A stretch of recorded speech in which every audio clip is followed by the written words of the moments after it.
y vamos a leer desde el verso 46 hasta el 52. Nuestro estudio de hoy lo hemos titulado Jesús el Siervo. Marcos 10, verso 46 hasta el 52. Dice, hermanos, así en la palabra del Señor. Entonces vinieron a Jericó, y al salir de Jericó, él y sus discípulos y una gran multitud, Bartimeo el ciego, hijo de Timeo, estaba sentado junto al camino mendigando. Y oyendo que era Jesús Nazareno, comenzó a dar voces y a decir: Jesús, hijo de David, ten misericordia de mí. Y muchos le reprendían para que callase, pero él clamaba mucho más: Hijo de David, ten misericordia de mí. Entonces Jesús, deteniéndose, mandó llamarle, y llamaron al ciego, diciéndole: ten confianza, levántate, te llama. Él entonces, arrojando su capa, se levantó y vino a Jesús. Respondiendo Jesús, le dijo: ¿qué quieres que te haga? Y el ciego le dijo: Maestro, que recobre la vista. Y Jesús le dijo: vete, tu fe te ha salvado. Y enseguida recobró la vista y seguía a Jesús en el camino. Pueden sentarse, hermanos. Todos tenemos en algún momento de nuestra vida una necesidad urgente de clamar a Dios por su ayuda. Una necesidad urgente de clamar por una intervención sobrenatural de Dios en nuestra vida. Mientras más grande es nuestra aflicción, más grande nuestro clamor. Sin embargo, a la hora de venir delante del Señor, se suele presentar un problema muy común. ¿Qué tan en confianza puedo clamar al Señor? ¿Qué tan confiadamente puedo venir a Él? ¿Con cuánta libertad le puedo hablar al Señor de mis problemas y sobre todo de mis debilidades?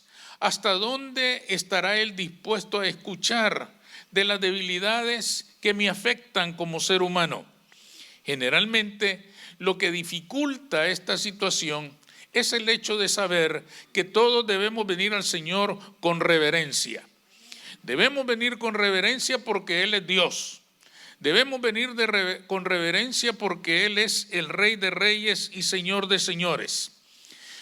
Venir con reverencia implica, por supuesto, que no podemos venir a Él como quien viene a su mandadero, a darle órdenes, a decirle lo que tiene que decir.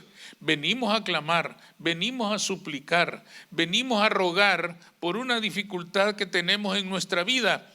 Y entonces parece que se nos presenta una especie de dificultad o de confusión. ¿Hasta dónde puedo yo decirle al Señor lo que quiero? ¿Hasta dónde puedo yo hablarle al Señor con claridad acerca de lo que me está pasando, acerca de lo que estoy viviendo, acerca de lo que estoy enfrentando?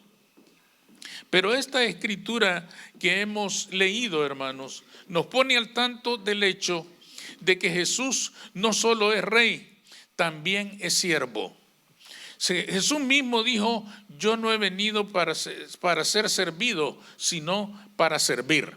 Con lo cual quería destacar el hecho de que Jesús está por nosotros y para nosotros.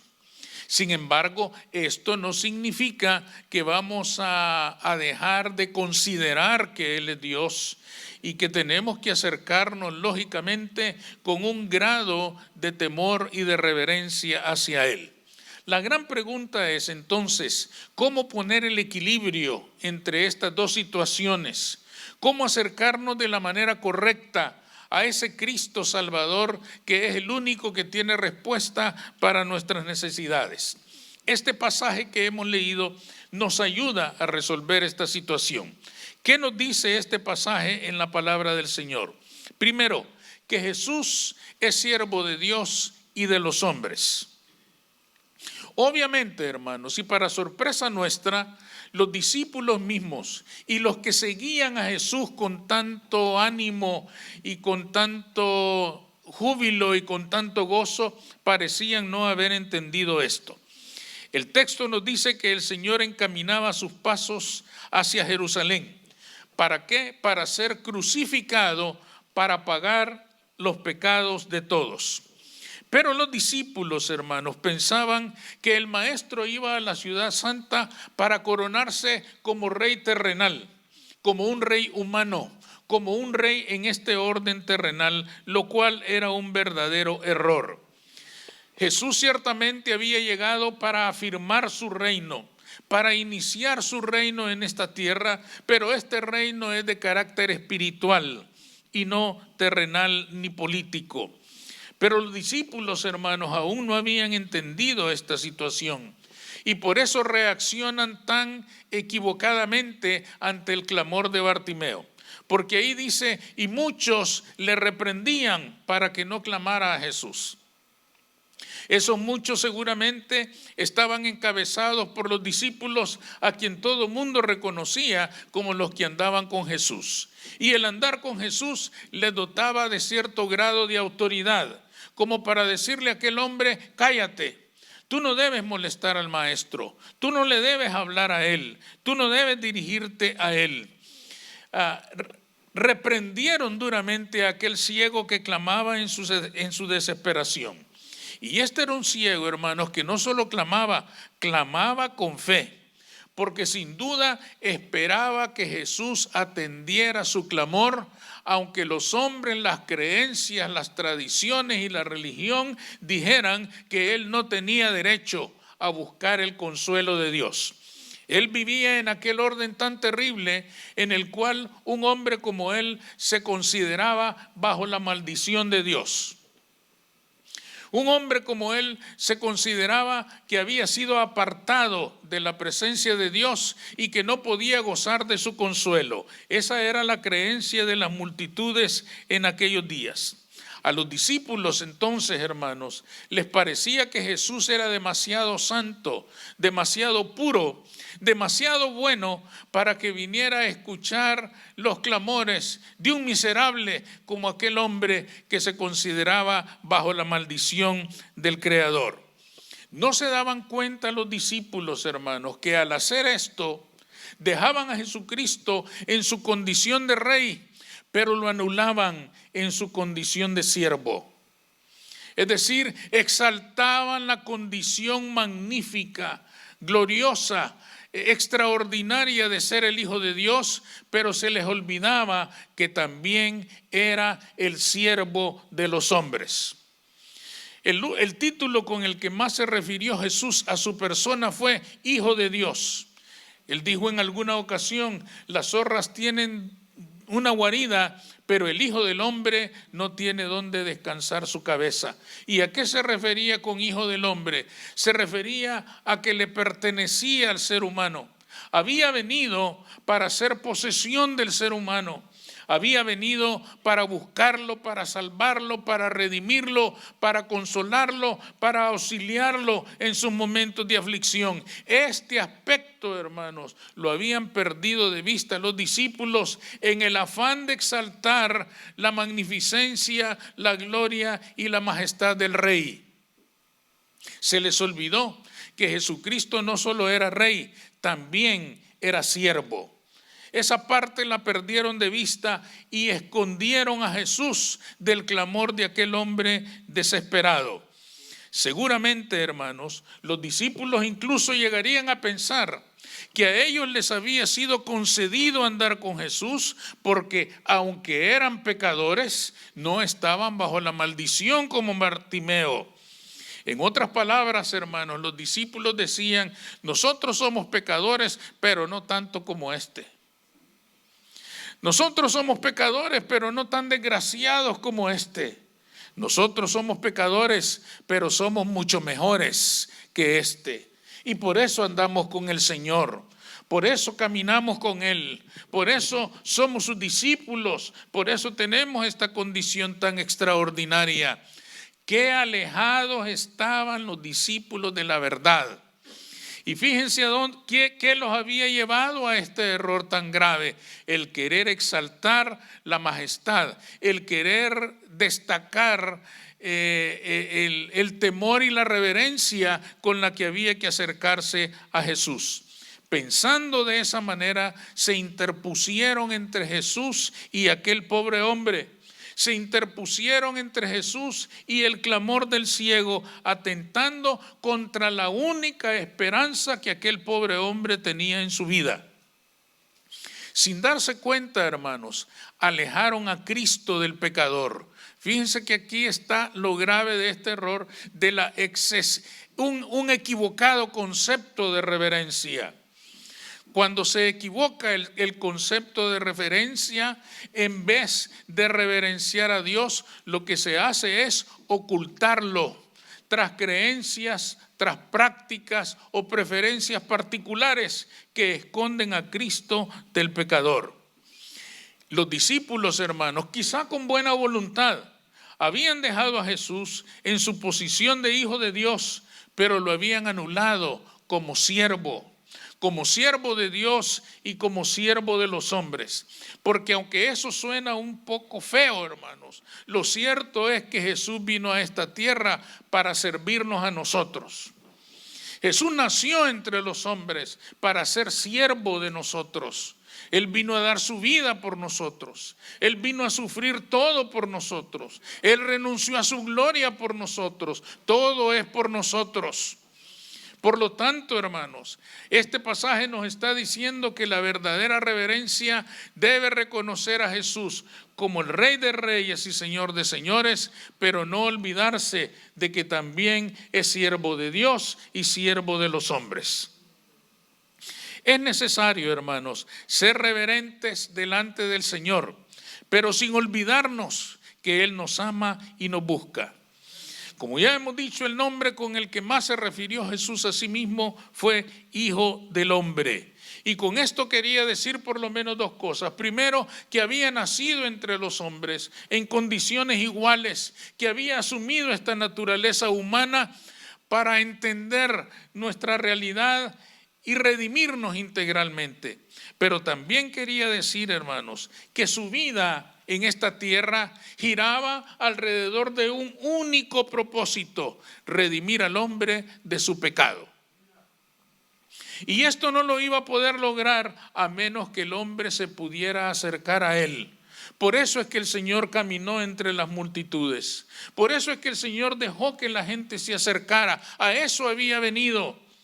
Fíjense qué contradicción. El Señor vino para permitir que el hombre se acercara a Él y sus discípulos alejaban al hombre de Él. En un erróneo concepto de reverencia, lo alejaban de Él. Jesucristo, hermanos, había venido para salvar. No tenía otro propósito. Esta es la parte que los discípulos no habían entendido. Esto es importante para nosotros porque hay ocasiones en las cuales, queriendo ser súper reverentes delante de Dios, nos negamos la oportunidad de venir a Él confiadamente. Pero la Escritura dice: venid confiadamente al trono de la gracia para que encuentren ahí el oportuno socorro. Y este confiadamente quiere decir, hermanos, no sin respeto, no sin reverencia, pero sí con la suficiente confianza para expresar lo que tenemos en el corazón, sea lo que sea. Llegamos a pensar, hermanos, muchas veces que el Señor es tan santo y tan puro que no es posible que tenga que escuchar lo que está pasando en nuestra vida, lo que está pasando en mi corazón, lo que está pasando en mi alma, lo que estoy enfrentando en mi vida. Y nos quedamos callados delante del Señor cuando deberíamos clamar con todas nuestras fuerzas, así como hizo Bartimeo. Llegamos a pensar, hermanos, que Él es tan puro y tan santo que no es posible que escuche todo lo que está pasando en nuestra vida. Cuando hacemos o tomamos una actitud como esa, sin duda que exaltamos a Jesús como el Hijo de Dios. Exaltamos a Jesús como el Eterno, como el Todopoderoso, como el Alfa y la Omega, pero lo anulamos como el Hijo del Hombre. Y con eso estamos diciendo que no queremos saber de su propósito de salvación para el ser humano. Hay un dicho, hermanos, muy interesante que encaja perfectamente en esto que estamos diciendo. Ni tanto que queme al santo, ni tan poco que no lo alumbre. ¿Qué es lo que quiere decir eso, hermanos? Que aquellos que ponen velitas y todo tipo de ofrenda de ese tipo delante de sus santos, si lo acercan mucho lo pueden quemar. Pero si lo ponen muy lejos no lo van a ver. Algo similar está pasando aquí. Si nosotros nos llenamos de una reverencia religiosa, sin esencia y sin sustancia, lo que vamos a hacer es alejar a Cristo de nosotros. Y lo que necesitamos es acercarnos a Él. Cuando tenemos problemas, cuando tenemos dificultades, lo que necesitamos es venir a Él, acercarnos a Él, encontrar su presencia hasta que Él se detenga y ministre a nuestra necesidad. Cuando entendemos esto, hermanos, entonces clamamos a Dios, rogamos a Dios y no permitimos que nadie nos calle en nuestro clamor. No permitimos que ninguna regla de hombres, que ninguna enseñanza de hombres nos niegue el derecho que tenemos a clamar a nuestro Dios para que sea Él quien responda a nuestra necesidad en el momento de la aflicción. Jesús vino para eso. Cristo es el Salvador para eso. Y por lo tanto debemos acercarnos a Él con confianza. No se va a asustar de lo que pueda escuchar de nuestros labios. Él sabe que estamos afectados de debilidades. Él sabe que somos por naturaleza pecaminosa y por lo tanto no le asusta lo que pueda estar sucediendo en nuestra alma, lo que pueda estar sucediendo en nuestro corazón. Jesús, Hijo de David, ten misericordia de mí. Ese debe ser el clamor, hermanos, pero con confianza y con fe de que Él se va a detener y nos va a ministrar en nuestra necesidad. Lo segundo que enseña este pasaje, hermanos, es que Jesús escucha el clamor del que sufre en medio de la multitud. Ustedes leyeron ahí en el verso 46, donde comenzamos, que a Jesús le seguía una multitud. Cantidad de gente iba alrededor de él. Y de entre la multitud aparece este ciego que mendigaba a la orilla del camino. Y clama con todas sus fuerzas, negándose a aceptar el regaño de aquellos que se consideraban buenos, el regaño de aquellos que se consideraban mejores que él, la reprensión de aquellos que se consideraban más cerca de Jesús. En su clamor, sin embargo, hermanos, podemos reconocer los dos elementos de los que estamos hablando. En primer lugar, Bartimeo fue reverente. ¿En qué sentido descubrimos la reverencia de este hombre delante de Dios? En que lo llama Hijo de David. Jesús, Hijo de David. Fíjense qué interesante es el clamor de este hombre. Jesús, Hijo de David, apela a su condición de rey. Él era descendiente de David. Su padre legal, José, era descendiente de David. Por lo tanto, hermanos, él le dice Jesús, Hijo de David, con lo cual estaba reconociendo su condición de rey. Pero también, fíjense que antes de llamarle Hijo de David, le ha llamado Jesús. Y Jesús, hermanos, significa Salvador. Con lo cual Bartimeo le estaba diciendo, tú eres rey, pero también eres Salvador. Has venido a salvar, has venido a redimir. Me sorprende, hermanos, a mí, y parece que le sorprendió a Jesús, porque él se detiene y le dice, tu fe te ha salvado. Una fe integral, una fe que realmente había entendido la condición de Jesús. ¿Por qué decimos que nos sorprende? Porque al decirle Jesús le estaba diciendo, tú eres el que ha venido a salvar, tú eres el que ha venido a redimir. Tú eres el que ha venido a rescatar al ser humano de sus aflicciones y de sus dolencias. Por lo tanto, hermanos, él respetaba la condición de rey, pero también reconocía que Jesús era el hombre que había venido a servir al pecador. Él necesitaba de su ayuda y por lo tanto con confianza clama al Señor en busca de la respuesta para su vida. Sin ser irreverente, entonces se acercó al maestro con confianza. Bartimeo, hermanos, a quien le estaba prohibida la adoración en el templo, en la sinagoga o en cualquier otro lugar santo, había comprendido que a Cristo se llegaba por la fe y no por las ceremonias en los lugares santos. Este hombre había entendido, hermanos, con claridad que tratar con Jesús no era cuestión de religiones, no era cuestión de lugares santos o no santos, era cuestión del corazón. Había entendido, hermanos, que la verdadera reverencia se da en el corazón y no en la pose religiosa que una persona pueda adoptar para acercarse a Jesús. ¿Se acuerdan, por ejemplo, del joven rico? Él se acercó a Jesús en una condición muy distinta.